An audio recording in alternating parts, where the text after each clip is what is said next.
Né? O Brasil é um lugar muito complicado, que o Brasil é um lugar que a barbárie e a civilização convivem e a barbárie tá ganhando.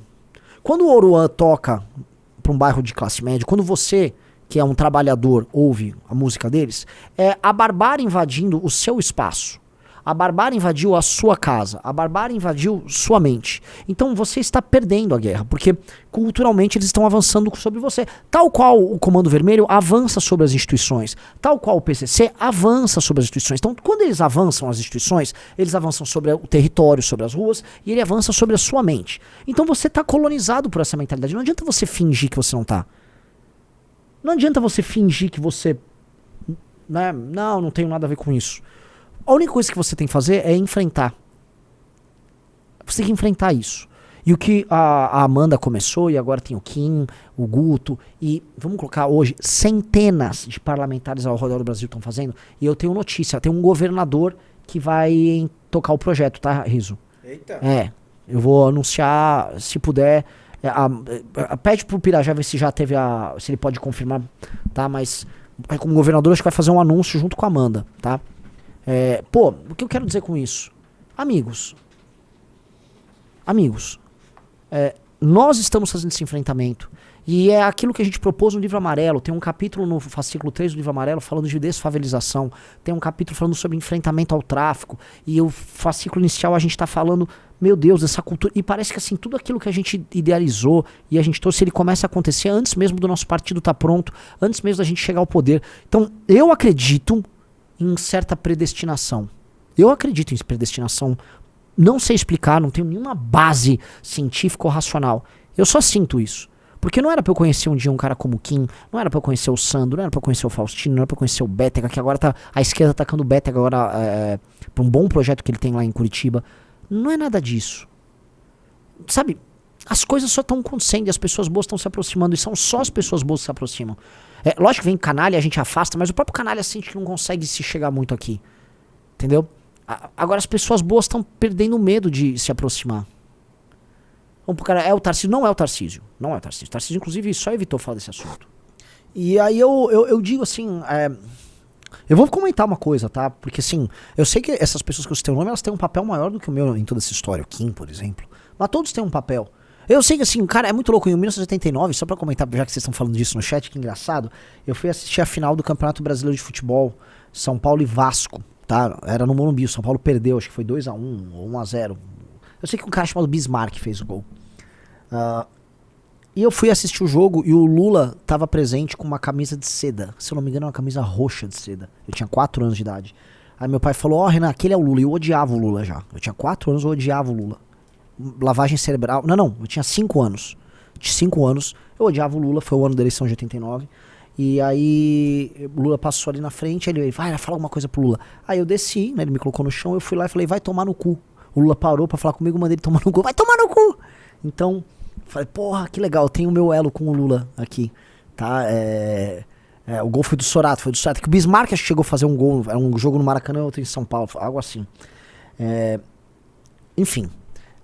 Então essa história, eu falei, tá aqui, meu vínculo com o PT está dado, tá? Então certas coisas, né, a história vai levando você, assim, e tal. Os caras, mentira, não é mentira, eu tava lá naquele jogo sim, o Lula estava nesse jogo, o Lula, inclusive, eu falo pra vocês, o Lula foi lá torcer para o Vasco, porque o Lula falam que o Lula é corintiano, o Lula fala também, o Lula na verdade é vascaíno. Esse tema todo ele é central para nós, porque sim, somos nós puxando o enfrentamento, nós temos uma responsabilidade muito grande nesse assunto, e talvez isso seja a abertura de um enfrentamento grandioso ao crime, porque você vai enfrentar o crime em todas as esferas. Pense o seguinte, vamos lá, vocês vão concordando, vocês vão falando sim ou não aqui no chat.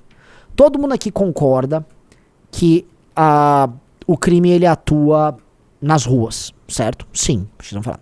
Todo mundo concorda que o crime também faz ocupação territorial, sim. Então ele está nas ruas, ele faz ocupação territorial, Riso. Todo mundo concorda que o crime atua nos presídios, certo? Sim. Todo mundo concorda que o crime ele conta com o beneplácito das esquerdas. As esquerdas elas criam leis que protegem os criminosos, ou elas dificultam a criação de leis que punam os criminosos, certo? Sim. Todo mundo concorda que existe um aparato midiático que sustenta a visão de mundo da esquerda e dos criminosos sobre isso? Sim. Todo mundo concorda, querido, que sim, né? Isso tá meio óbvio. Todo mundo concorda que ONGs que tratam desse tema e que defendem desencarceramento e pautas branda, desculpa, uma agenda branda do ponto de vista penal para bandido, esse dinheiro entra no Brasil o tempo todo, né?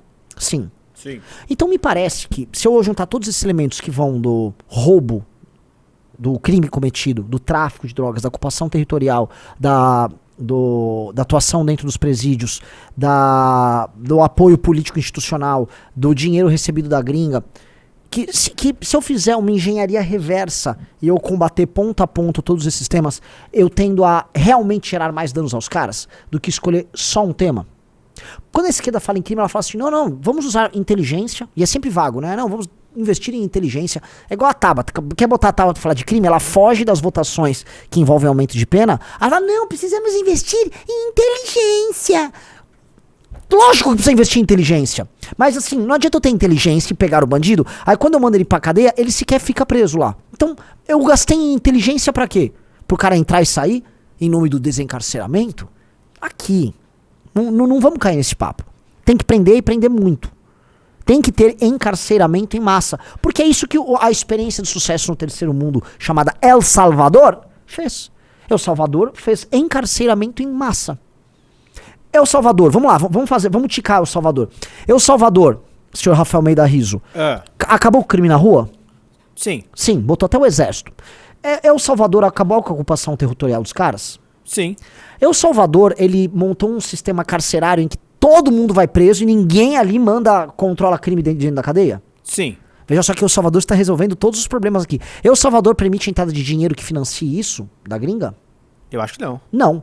O que El Salvador fez com o túmulo, ou seja, o aspecto cultural dos heróis faccionados?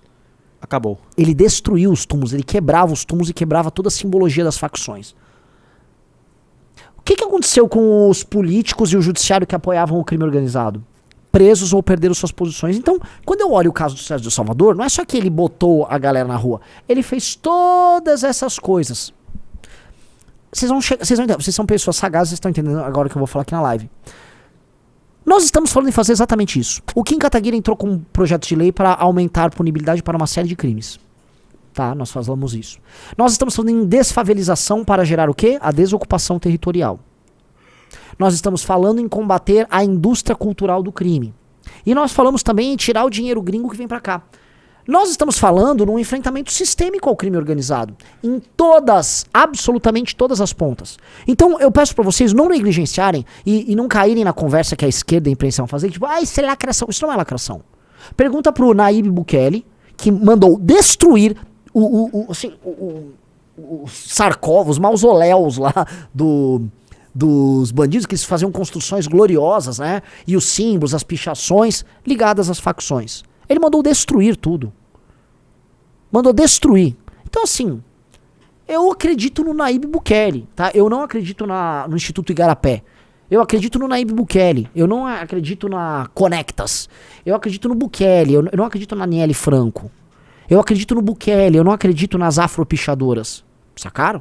Então, ora, ou a gente acredita que nós vamos combater os caras em todos esses pontos, ou não vamos. Então, assim, quando eu falo do Oruan, eu tô falando da indústria da glamorização do crime. O Nayib Bukele falou, precisa destruir o glamour que é criado, a simbologia. Ora, vou citar o que o Bukele falou. O que o regime alemão pós-nazista, ou seja, o que a democracia alemã pós-nazismo fez com todos os símbolos nazistas no pós-guerra, senhor Rafael Almeida Riso? Destruiu? Destruiu tudo. Entendo que o Hitler, só pra uma pequena pausa, o Hitler tentou construir uma civilização nazista. Era mais do que a Alemanha agora é nazista. Não, ele queria criar o tal do Reich de 1000 anos, o reino de 1000 anos, né? Uma nova Alemanha, ele queria uma nova arquitetura, ele estava desenhando com arquitetos o que seria a nova Berlim, o que seriam as novas cidades, entendeu? Então, a Alemanha, os alemães estavam com pensamento recheado de caraminhola nazista e o espaço público da Alemanha estava cheio de simbologia nazista. Eles destruíram tudo. Ora, o Brasil já está começando a ficar recheado de simbologia do crime organizado. Vocês não acham? Nós precisamos destruir.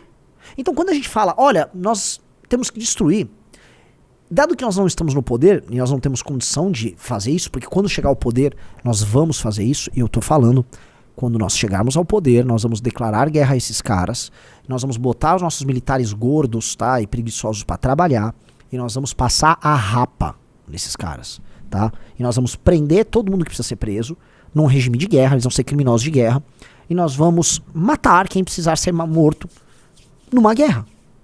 Nós vamos declarar guerra. Esses caras precisam ser tratados sequer como terroristas, eles são um estado invasor.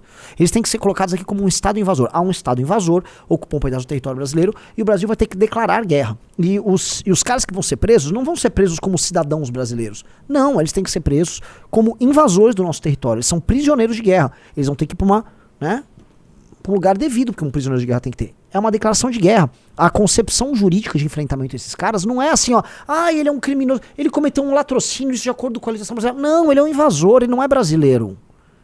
Ele não é brasileiro, ele não se considera brasileiro.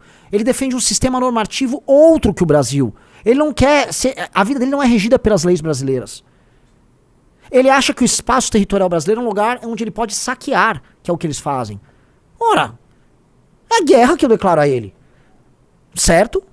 Nós temos que declarar guerra a eles. Isso é tão óbvio.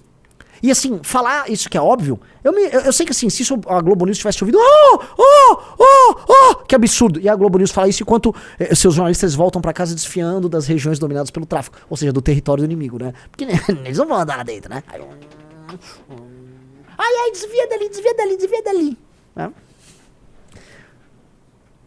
Enquanto nós não podemos fazer, nós podemos fazer o que está no nosso alcance. Certo? E isso está no nosso alcance.